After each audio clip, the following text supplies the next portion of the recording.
Hey, I'm here with Randy Cesco from Cold Front Calls, Syracuse, Indiana. He makes his own calls by hand, custom call making, excellent sound. One of the big things that happens a lot of times when you're out hunting, mud, dirt, sticks, stuff like that, sometimes your calls get dirty, you have to clean them out. Can you explain to us the best way to tune your call and make sure that it's back in working order once you get done doing that? Well, we can talk about a basic tuning. Basically, with every set of guts you got with a Goose Call is you got a tone board, you have a reed, and a wedge. Here at Cold Front Calls, we have our own goose gut called the HPG, high pressure gut, mildly broke in. This is the tone board. I tune my Goose Calls so that when you flex the reed, the bow actually goes against the tone board. And so when you go to flex it, it's going to go one way or the other. It's only going to go one way. Okay. Yep. And so the way that it flexes, that flex goes against the tone board. Correct. Okay. And 9 times out of 10, you're going to have a tuning reference line on the bottom of the tone board. So then I'll just use that as a basic mark to where I put my wedge. And usually I for myself, I like that end of the wedge to be right on that line. Okay?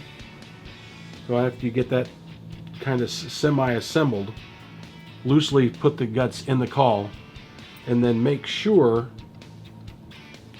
that when the reed is on the tone board, that the reed will actually dip into the tone channel, a fraction of a clearance. Okay, and no clicking, no catching, nothing like that. So the reed will be as close as you can get to it, but it'll still be able to go inside. It has to, or else it's just going to make a party favor sound. Okay.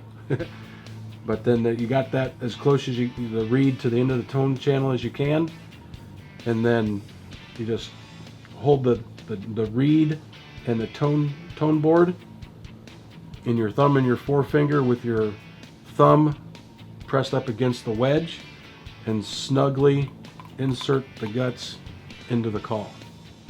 And then again, check that reed and make sure it's not catching. Okay, no clicking, no nothing.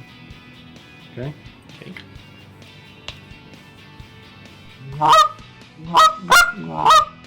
Okay, pretty close. There's a couple little things that I might do to that. And this is where it comes into the fine tuning a little bit. Either moving the wedge forward or backwards on the tone board to get to the desired back pressure and the easeability of the running of the call.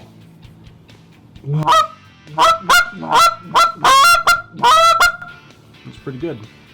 So what you're feeling there when you say the back pressure and the runability is how easy that reed can move back and forth? How easy the reed breaks over. Finer tuning, if you get the wedge closer to the end of the reed, it's going to be an easier running call, but it's going to be higher pitched. If you get the wedge too far back, it's going to be very heavy, but it's going to be lower pitched. Okay, cool. Now on all of your cold front calls, if somebody's having an issue with tuning it, do you have a way of them being able to send it in to you so they can have you tune it? Absolutely. With any call that's built for them through the Cold Front Calls shop here, they get retuning for life. For any reason, they feel like it's out of tune, send it back to me.